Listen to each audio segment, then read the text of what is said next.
चमकता हुआ रेडियम की खोज कैसे हुई जिससे उस समय कैंसर की बीमारियों को ठीक किया जाता था। एक ऐसा समाज जहां पर लड़कियों को पढ़ाई के लिए पाबंदी थी, फिर भी एक लड़की जिसने देश के हजारों सैनिकों की जान अपने शिक्षा और ज्ञान से बचाई, पर उसे अपने ही आविष्कार के कारण अपनी जान गंवानी पड़ी। दो ऐसे वैज्ञानिकों की अनोखी प्रेम कहानी जो इस दुनिया के लिए वरदान साबित हुई।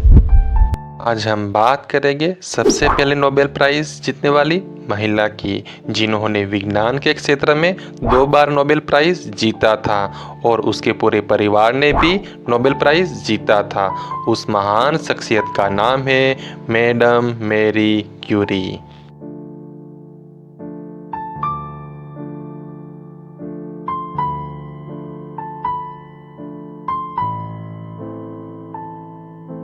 जब भी विज्ञान के क्षेत्र में महिला वैज्ञानिक को याद किया जाता है तो मैडम मैरी क्यूरी को सबसे पहले याद किया जाता है। साल 1927 के दौरान 5वीं सोलवे कॉन्फ्रेंस में 29 फिजिसिस्ट शामिल हुए थे। उस 29 फिजिसिस्ट में सिर्फ एक महिला वैज्ञानिक को जगह मिली थी, जिसका नाम है madam Marie Curie. Madam Marie को 2 फील्ड के लिए नोबेल प्राइज मिला था। मैडम मैरी को फिजिक्स और केमिस्ट्री में नोबेल प्राइज मिला था। मैडम मैरी पहली महिला थी जिसको नोबेल प्राइज मिला था। उसके साथ साथ पहली पर्सन भी थी जिन्हें 2 बार नोबेल प्राइज मिला था। मैडम मैरी क्यूरी का जन्म 7 नवंबर 1867 में पोलैंड के वारसा शहर में हुआ था। उस समय पोलैंड रशियन एम्पायर का हिस्सा हुआ करता था। जन्म के समय मैरी का नाम मारिया स्लोमिया स्लोडिस्का था और घर में प्यार से मानिया नाम से पुकारते थे। मारिया के पिता का नाम व्लादिस्लाव स्लोडिस्का था और माता का नाम ब्रोनिस्लावा स्लोडिस्का था और वो दोनों टीचर थे। मारिया उसके 5 भाई बहन में सबसे छोटी थी। मारिया के भाई का नाम जोसेफ था और बहनों का नाम जोफिया, ब्रोनिस्लाव और हेलेना था। मारिया उसके 5 बहन में सबसे क्लोज ब्रोनिस्लावा के साथ थी। उस समय पोलैंड के लोग रशिया से आज़ादी चाहते थे और मारिया के पिताजी देशभक्त थे और मारिया के पिताजी भी आज़ादी की लड़ाई लड़ रहे थे। इसीलिए मारिया के पिताजी को कम सैलरी वाली पोस्ट पे रखा था और मारिया की माता ने बच्चों की देखभाल के लिए पहले ही नौकरी छोड़ दी थी। इसीलिए मारिया की फैमिली में पैसों की बहुत समस्या आ रही थी। मारिया की सबसे बड़ी बहन जोफिया को टाइफस हो गया था और उसी टाइफस की वजह से जोफिया की 15 साल की आयु में ही मृत्यु हो गई थी।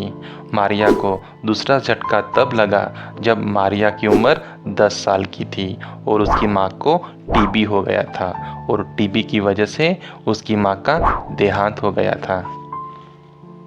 बहन और माँ की मृत्यु की वजह से मारिया के जीवन पर गहरा असर हुआ था।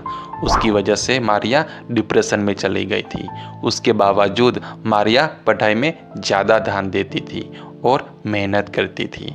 मारिया बचपन से ही पढ़ाई में बहुत तेज थी और उसे साइंस में बहुत रुचि थी।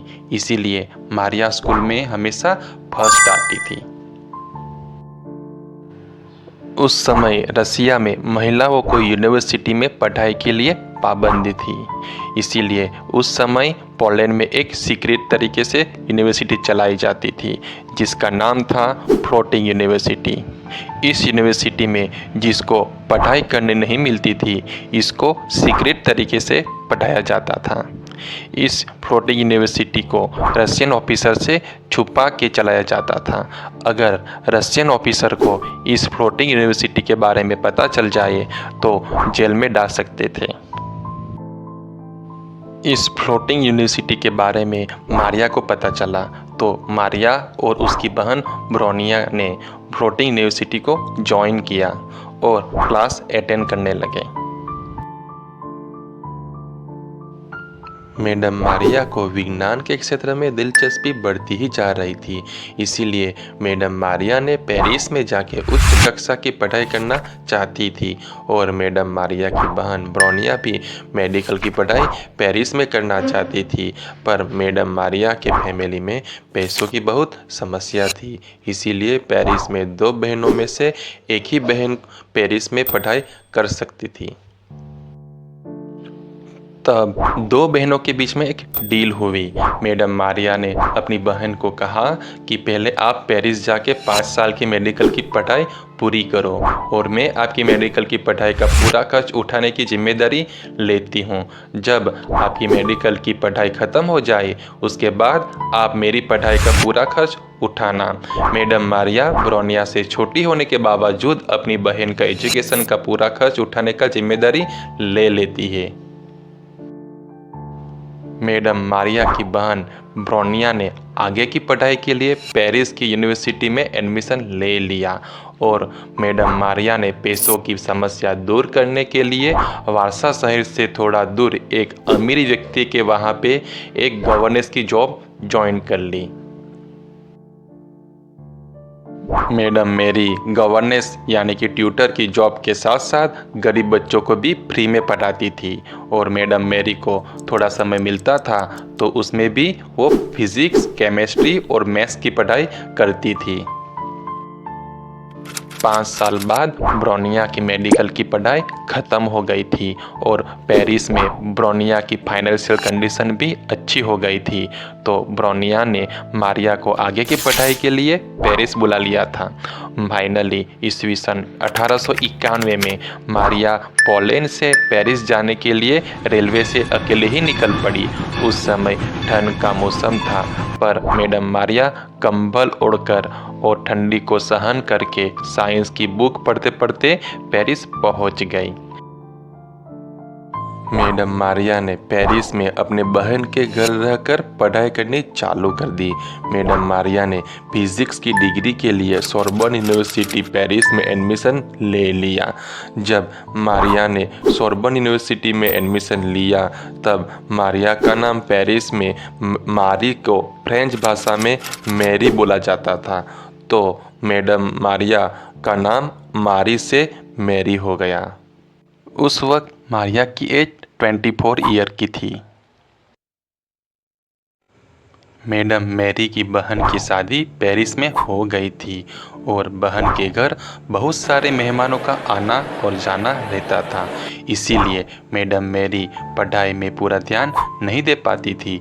इसीलिए मैडम मैरी ने अपनी बहन का घर छोड़ने का फैसला ले लिया। अब मैडम मैरी भाड़े के घर में रह के यूनिवर्सिटी की पढ़ाई करती थी। मैडम मैरी पढ़ाई में इतनी मग्न हो जाती थी कि खाना पीने का भी ख्याल नहीं रखती थी। उसी की वजह से मैडम मैरी कभी कभी बेहोश हो जाती थी और मैडम मैरी की सेहत खराब हो जाती थी। मैडम मैरी की कड़ी मेहनत से मैरी यूनिवर्सिटी में फिजिक्स में फर्स्ट आई थी। मैडम मैरी फर्स्ट आई, उसी की वजह से मैडम मैरी को अलेक्जेंडर वी स्कॉलरशिप मिली थी। उसके बाद मैडम मैरी ने मैथ्स में डिग्री की पढ़ाई करके मैथ्स में डिग्री हासिल कर दी। पर मैथ्स में मैडम मैरी को सेकंड नंबर हासिल हुआ। मैडम मैरी एक स्टील की मैग्नेटिक प्रॉपर्टी के ऊपर रिसर्च कर रही थी। उसके लिए मैडम मैरी को लैब की ज़रूरत थी और इसीलिए लैब ढूंढ रही थी। तब मैडम मैरी की मुलाकात पोलिश फिजिसिस्ट जोसेफ कोलास्की से हुई। मैडम मैरी ने लैब की समस्या उस साइंटिस्ट को बताई। तब उस साइंटिस्ट ने मैडम मैरी की समस्या को हल कर दी और कहा कि मेरा दोस्त पैरी क्यूरी के पास लैब है, आप उससे मिल लो। साल 1894 में मैडम मैरी उस पोलिश फिजिसिस्ट के कहने पर पैरी क्यूरी को पहली बार मिली।